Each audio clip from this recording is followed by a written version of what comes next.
alguno. Todo lo que Dios hace, lo hace con un propósito. ¿Y cuál es el propósito por el cual Dios diseñó este maravilloso y fantástico plan de salvación? Si nosotros pudiésemos entrar en el túnel del tiempo, los más mayorcitos recuerdan esa película. Si pudiésemos entrar en el túnel del tiempo y trasladarnos a la eternidad, para poder ver la mente divina en el momento que Él estaba trazando este plan de salvación, de modo que pudiésemos entender cuál fue su propósito central en este plan de salvación, veríamos que la santificación ocupa un lugar central en ese propósito. Y gracias a Dios que a través de la Escritura nosotros podemos introducirnos en ese momento de la eternidad en Efesios capítulo 1, versículos 3 al 5. Efesios capítulo 1, versículos 3 al 5. El apóstol Pablo está escribiendo aquí una carta a simples hermanos de una iglesia.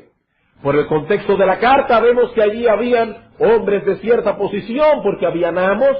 Vemos también que allí habían esclavos, vemos también que habían padres y vemos que habían niños. Es decir, hermanos, esta carta no fue escrita a un seminario teológico. Esta carta fue escrita a una iglesia y todas las cosas que aparecen allí es porque Pablo entendía que eran necesarias para la vida espiritual de esos cristianos, de esos simples hermanos, de esa simple congregación. Y Pablo dice en el capítulo 1, versículo 3 al 5, bendito sea el Dios y Padre de nuestro Señor Jesucristo, que nos bendijo con toda bendición espiritual en los lugares celestiales en Cristo, según nos escogió en Él antes de la fundación del mundo. ¿Para qué? Cláusula de propósito. Cuando ustedes leen en la Escritura, ¿para qué? Ya usted sabe que se está enfrentando a un propósito. ¿Para qué nos escogió Dios? Para que fuésemos santos y sin mancha delante de Él. Es decir, que de acuerdo con este texto, la causa primera que mueve todo este proceso de salvación es la elección de Dios. Eso quiere decir, hermano, que si tú estás aquí en esta mañana, justificado por la fe, lavado por la sangre de Cristo, estás aquí no porque seas mejor que los demás pecadores, sino porque Dios en su amor y en su misericordia te eligió, te predestinó soberanamente desde antes de la fundación del mundo. ¿Y para qué? ¿Para qué te eligió Dios? Pablo dice, para que fuésemos santos y sin mancha delante de Él. El doctor Martin Lloyd-Jones, comentando acerca de ese texto, dice, Pablo explica aquí que es el propósito de Dios en Cristo para su pueblo, el deshacer, remover y rectificar completamente los efectos del pecado y de la caída del hombre, que es el objeto de Dios en la salvación, rectificar completamente todos los resultados y las consecuencias de ese terrible y desastroso evento, es decir, la caída del hombre. Hermanos, ese es el propósito central de Dios en la salvación. Y noten que el apóstol Pablo quiere ser muy preciso aquí. Él usa dos palabras. Dice que Dios nos escogió para que fuésemos santos y sin mancha. Y cada palabra que aparece aquí es inspirada por el Espíritu Santo. No está allí de más. Aparentemente Pablo usa la palabra santo para referirse a esa renovación interna que hace el Espíritu de Dios cuando una persona cree en el Señor Jesucristo y se arrepiente de sus pecados. Es decir, hay una santidad interna, la disposición interna de su corazón, que antes lo llevaba al pecado, ahora ha sido hecha santa, de modo que ahora ese creyente procura la santidad. Y la palabra sin mancha es el fruto externo de esa santidad interna. Y eso es importante. Eso es importante. ¿Cómo podemos saber que una persona realmente ha sido elegida por Dios? Pablo dice, la santificación es el fruto que ha de dar tal persona. Y una santificación que no solamente es interna, sino también externa. Porque hay mucha gente que dice, oh, si tú vieras mi corazón. Si tú pudieras ver mi corazón, tú verías que allí en mi corazón todo está en regla. Pero resulta que es un individuo quejoso, Es un individuo que se aira con facilidad, no trata a su esposa con amabilidad, todas las cosas que predicamos en 1 de Pedro capítulo 3, etcétera, etcétera, etcétera. Pero él dice que en su corazón todo está bien. No, hermanos, no, amigos. La obra de santificación que hace Dios comienza en el corazón y termina con nuestras actitudes. Comienza en nuestro interior, pero inmediatamente se traduce al exterior. Haced al árbol bueno y su fruto será bueno. Si hacemos el árbol bueno, su fruto será bueno. No podemos sembrar una mata de mango y cosechar aguacates. No podemos sembrar una mata de aguacates para cosechar cocos. No podemos cambiar la raíz pecaminosa de un hombre internamente y que ese hombre continúe pecando y que el pecado sea el habitar de su vida. Pablo dice, no, Dios nos escogió desde antes de la fundación del mundo con un propósito en mente, hacernos santos y sin mancha delante de Él. Otro texto similar que podemos buscar es Romanos capítulo 8. Como alguien ha dicho, este texto es gemelo de Efesios capítulo 1. Romanos capítulo 8, versículos 28 al 29. Más o menos la misma idea. Dice el apóstol Pablo, Romanos capítulo 8, versículo 28 al 29. A muchos les fascina la primera parte. Sabemos que a los que aman a Dios, todas las cosas les ayudan a bien. ¡Ay, qué bueno! A los que aman a Dios, todas las cosas les ayudan a bien. Pero no podemos detenernos allí, tenemos que seguir leyendo. Esto es, dice Pablo, para que nadie se confunda, a los que conforme a su propósito son llamados. Porque a los que antes conoció, también los predestinó. ¿Para qué? ¿Cuál es el propósito? Para que fuesen hechos conformes a la imagen de su Hijo, para que Él sea el primogénito entre muchos hermanos.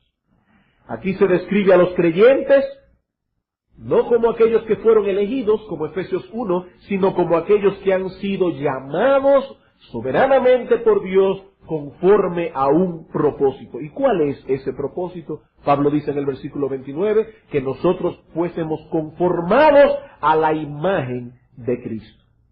¿Y qué significa ser conformados a la imagen de Cristo?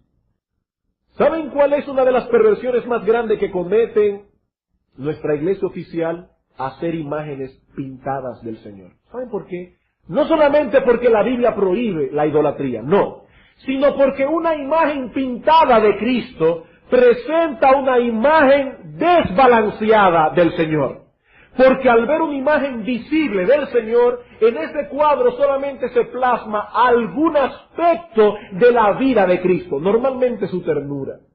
Siempre aparece en esos cuadros un Cristo tierno, lo cual no está en contra de la realidad. Nuestro Señor era tierno, pero dice la Biblia también que Él tenía ira santa, dice la Biblia también que Él era justo. Él es la imagen visible del Dios invisible. Y siempre que hagamos un cuadro visible de Cristo, ese cuadro siempre será desbalanceado. Cuando Pablo dice que nosotros hemos sido elegidos y llamados por Dios para ser conformados a la imagen de Cristo, Pablo está pensando en toda la personalidad de Cristo. Pablo está pensando en la imagen moral de Cristo. Y él dice, nosotros fuimos llamados por el Señor para ser como Cristo, para tener el mismo carácter que Cristo, para ser moralmente semejantes a Él, para ser una copia de Cristo. Hermanos, ser conformados a la imagen de Cristo es ser conformados a lo que Cristo es moralmente. En otras palabras, fuimos predestinados a una plena restauración de aquella imagen divina que Adán y Eva perdieron en la caída en Génesis capítulo 3. El hombre fue creado a la imagen de Dios, pero esa imagen quedó distorsionada en el momento en que el hombre cayó en pecado. Colosenses capítulo 3, versículo 9 al 10. Colosenses capítulo 3, versículo 9 al 10. Dice aquí, no mintáis los unos a los otros, habiéndoos despojado del viejo hombre. Aquí no dice que los creyentes deben despojarse del viejo hombre. Aquí dice que ya se despojaron, si son creyentes. habiéndoos en pasado despojado del viejo hombre con sus hechos, y habiéndoos revestido del nuevo, el nuevo hombre, el cual, conforme a la imagen del que lo creó, a la imagen de Dios, se va renovando hasta el conocimiento pleno. Es decir, nosotros debemos conformarnos a la imagen de Dios. Pero ¿dónde podemos ver en la Escritura esa imagen en una forma clara y diáfana? ¿Saben dónde? En la persona de nuestro Señor Jesucristo. En Colosenses capítulo 1, versículo 15, dice el apóstol Pablo, Él es la imagen del Dios invisible. Cristo es la imagen del Dios invisible. Entonces, ¿para qué fuimos escogidos? ¿Para qué fuimos llamados? Para ser hechos conformes a la imagen de Cristo, para imitar a Cristo, para ser como Cristo, para tener el mismo carácter que Cristo, en otras palabras, para ser santos y sin manchas. Hermanos, ese era el propósito que tenía Dios en mente allá en la eternidad cuando nos eligió por gracia. No era primariamente nuestra felicidad, oigan bien hermanos, no era primariamente nuestra felicidad la que estaba en mente cuando Dios nos eligió, sino nuestra santificación. Algunos parecen creer como que Dios vio a un grupo de personas frustradas caminando por el mundo, tristes, cabizbajos, que Él las vio allá en la eternidad y dijo, oh pobres personas, los voy a elegir para ser felices, los voy a elegir para que estén contentos, los voy a elegir para que anden por la calle todo el tiempo mostrando una sonrisa colgate. No, hermanos, no. Dice Pablo que Dios nos escogió para ser santos, no para ser felices. Eso es humanismo, hermanos. Eso es humanismo. Dios nos eligió para ser santos. Por lo tanto, no podemos pensar en la salvación sin asociarla al mismo tiempo con la santificación, por cuanto la santificación es central en el propósito salvífico de Dios. En segundo lugar, no solo la santificación es central en el propósito salvífico de Dios, sino que también la santificación es indispensable en la actividad salvífica de Dios. No solamente central en el propósito, sino también indispensable en la actividad salvífica de Dios. Al hablar del propósito salvífico, nos estamos remontando al plan de salvación, tal como Dios lo diseñó allá en la eternidad pasada. Pero al referirnos a su actividad salvífica, noten que son dos cosas diferentes, uno es propósito, otro es actividad. Al hablar de su actividad salvífica, estamos hablando de ese plan tal como fue llevado a cabo en el tiempo cuando nuestro Señor Jesucristo vino al mundo, murió en la cruz del Calvario, y a ese momento específico de nuestras vidas cuando el Espíritu Santo aplicó esa obra redentora a nuestros corazones. Vamos a verlo de esta manera. En la eternidad pasada tenemos a Dios planificando un plan de salvación. Su propósito, santificarnos. Luego llegamos al momento cuando el ángel Gabriel se le apareció a la Virgen María allá en Belén, y aquí ya el plan que Dios diseñó en la eternidad está comenzando a ser llevado a cabo cuando Cristo nace y muere y resucita. Pero hace unos años atrás, quizá para algunos de ustedes hace meses, el Espíritu Santo vino a tu vida específicamente y aplicó esa obra de redención que Cristo hizo en la cruz del Calvario allá hace 2000 años, la aplicó ahora en pleno siglo XX a tu vida. Esa es lo que estamos llamando la actividad salvífica de Dios.